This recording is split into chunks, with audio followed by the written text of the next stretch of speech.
ولقد خلقنا الإنسان من صلصال من حمإ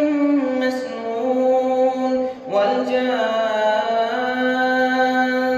خلقناه من قبل من نار السموم وإذ قال ربك للملائكة إني خالق بشرا من صلصال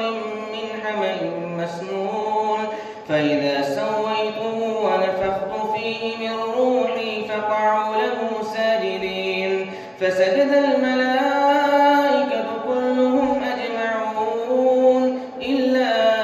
إبليس أبى أن يكون مع الساجدين قال يا إبليس ما لك ألا تكون مع الساجدين قال لم أكن لأسجد لبشر خلقته من صلصال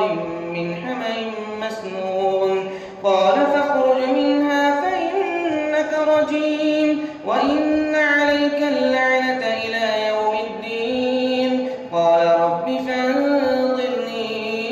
إلى يوم يبعثون قال فإنك من المنظرين إلى يوم الوقت المعلوم قال رب بما أغويتني لأزينن لهم في الأرض ولأغوينهم أجمعين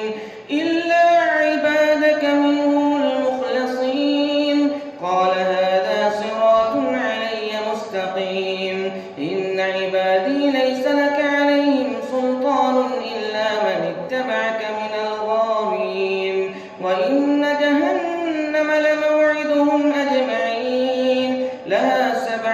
أبواب لكل باب منهم جزء مقسوم